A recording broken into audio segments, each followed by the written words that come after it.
left the farm accompanied by a woman and a child. As he arrived at the dome, he had no idea he was being watched. I was controlling the cameras inside and outside. We identified Wenham walking around the dome. Wenham was filmed checking possible access points to the site.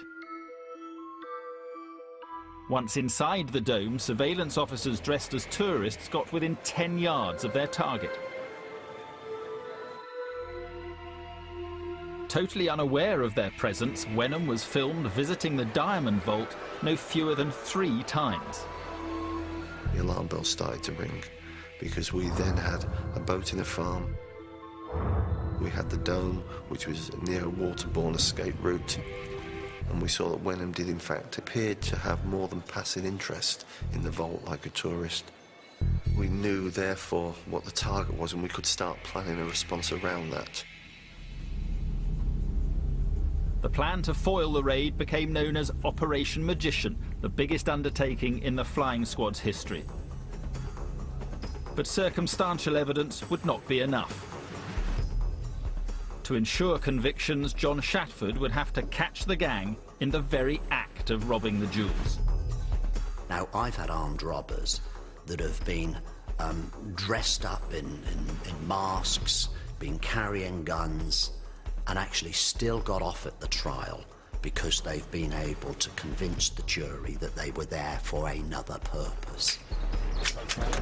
So you actually let the robbers go so far and then arrest them so that their intentions are actually irrefutable. To catch the gang red-handed, the flying squad needed to find out when the diamonds would be at their most vulnerable. And to do this, they would have to inform the diamonds' owners about the robbery plot. I was sitting in my office when the phone rang, and it was a policeman on the end there who didn't really introduce himself very clearly, but he'd like to speak to me. And I was met, and he said to me, "We have reasons to believe that there are a bunch of villains who are coming together who are going to try to steal the Millennium Star." Thorne was initially sceptical. The Millennium collection was housed in an impregnable vault. We had built there a fort, literally, of solid concrete, solid doors that nobody could break into. But having said that, the doors had to be opened for the general public. And that is why the display cabinets themselves, that glass was supposed to be unbreakable, that it would stand up to at least a half an hour of any demented person who was prepared to smash away with any known device. Shatford agreed that a raid on the vault was unlikely. He expected the robbery to occur when the diamond was in transit. Looking at what happened at Nine Elms, looking what happened at Aylesford, we're pretty certain that they must be going to rob the diamond when it's en route somewhere. And talking to Tim, he said, well, actually, it's going to be moved to Tokyo on display. In early September, the diamonds were due to be driven from the dome to De Beers' London headquarters before being taken to an exhibition in Japan. Suddenly, that was it. Well, if this is the only time it's being moved, the gang must have inside information from somewhere, and they must be going to hit this on the 1st of September. The flying squad now scrambled to put together the biggest ambush in their history. John Shatford decided on overwhelming force in his quest to catch the diamond raiders in the act. We had the entire river covered with our river launches, and I must have had close to 300 people at the end of the day, either dug in around the dome or watching.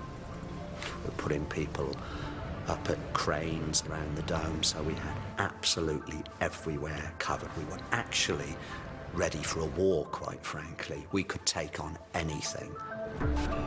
At dawn on the 1st, security staff removed the priceless diamonds from the dome's vault. Replicas were then displayed in their place. At 6 a.m, the armoured convoys set off. We got word that the security vehicles are now going to move away, and they're on their way. So I had a helicopter in the air, standing off at distance, and we were waiting, well, where's it going to happen? John Shatford had identified the Blackwall Tunnel, which connects the Dome to the City of London on the north side of the Thames, as the most likely place for the gang to strike. As the security van entered the tunnel, the police held their breath. We waited and we waited. And we followed that all the way back to De Beers headquarters in the City of London. Nothing happened. And when it arrived in those gates and I got the message back to where I was at the Dome, that's it. It's back, safe, no untoward incident. I just went away in a corner and I thought, what's happened? The police operation had cost hundreds of thousands of pounds. The gang had simply not shown up. And I went back to Scotland Yard and I went and shut myself in my office. And I just sunk my head in their hands and I thought, what the hell? You know, how else can they possibly do it? They absolutely could not do it inside the Dome. They just couldn't possibly do that. Perhaps it's never going to happen. And that was probably the lowest ebb. But just as Operation Magician teetered on the brink of disaster, Shatford received some stunning news. It came from the undercover officer who was manning the Dome's security cameras. I've got a call from Sean Allen, who said something like, "Boss, you're not going to believe this, but I just spotted Betson and Cochrane at the Dome. And they're having a good eyeball at the Diamond."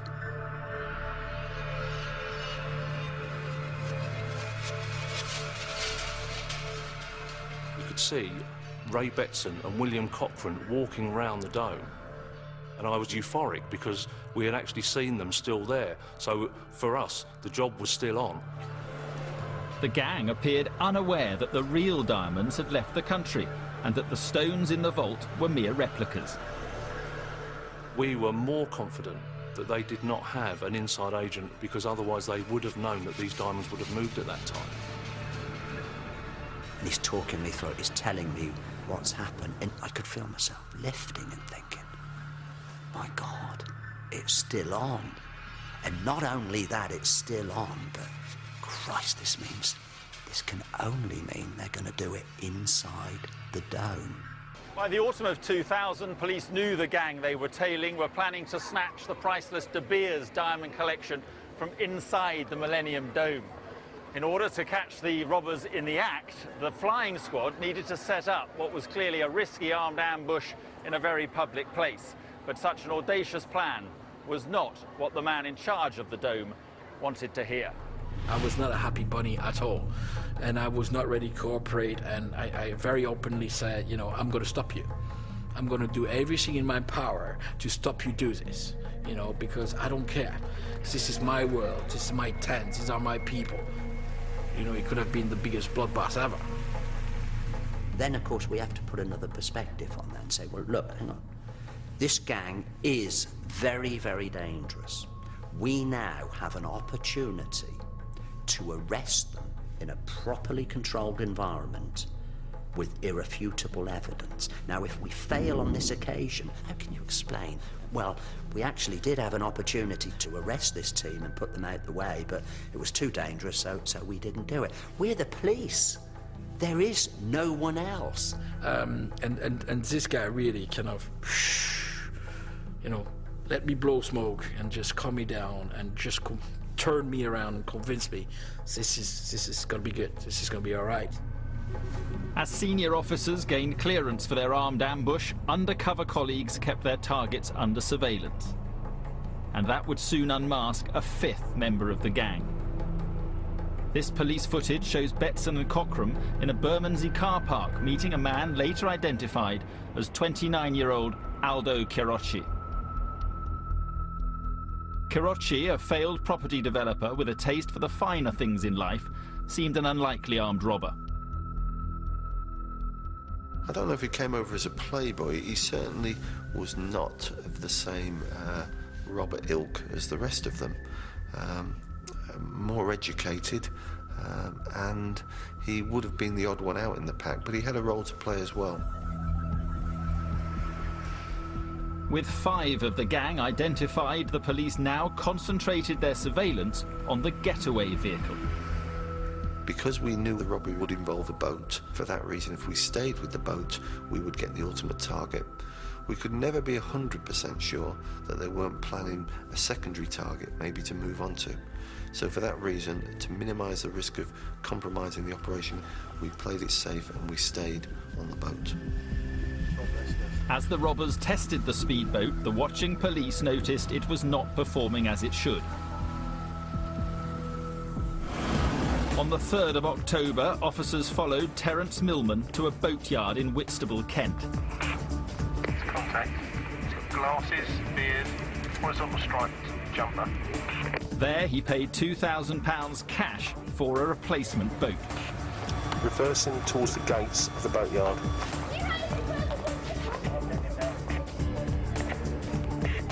The boat is being manoeuvred towards the back of the transit.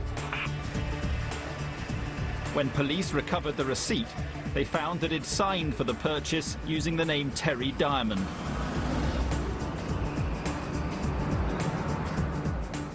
But while detectives were sure the boat would be used for the getaway, they were baffled by the other unusual vehicle they'd seen the gang testing. The yellow JCB. We identified that the robbery gang would use a JCB in some part of this robbery. We did not have any idea what they would use it for. But officers were confident that the date of the raid was drawing near. The gang's activity was increasing, and on October the 6th, the JCB was tailed from Tong Farm to a derelict coal yard in Plumstead, South London. Contact, the JCB. This secluded place, just a few miles from the Dome, was to become the forward operations post for the gang. And with the real diamonds back at the Dome after the Japanese tour, the stakes could not be higher. There's this general air that we must be getting close to the robbery taking place. The gang carried out some form of work on it. There was a lot of banging, I think some welding. We didn't know what was taking place, and indeed we did not know what this was being used for. But it was a mystery throughout. What on earth are they going to do? Not knowing how or when the gang would strike presented the police with huge logistical problems. They had to keep an expensive 24-hour presence in and around the Dome, while all the time keeping it secret from the gang. We used cover stories that we were doing a training exercise in the local area. Our main concern was that the robbers, for want of a better word, would start putting the Dome into the too hard box and would start looking for a softer target that they could control better. As the secret stakeout at the Millennium Dome continued, surveillance officers began to notice new patterns in the gang's visits. As autumn progressed, they only seemed to turn up at certain times on certain days. The gang had been to the Dome on a number of occasions, and we were starting to look at this and the dates that were involved. And then it turned out that every time they were there coincided with when the Thames was at a high tide.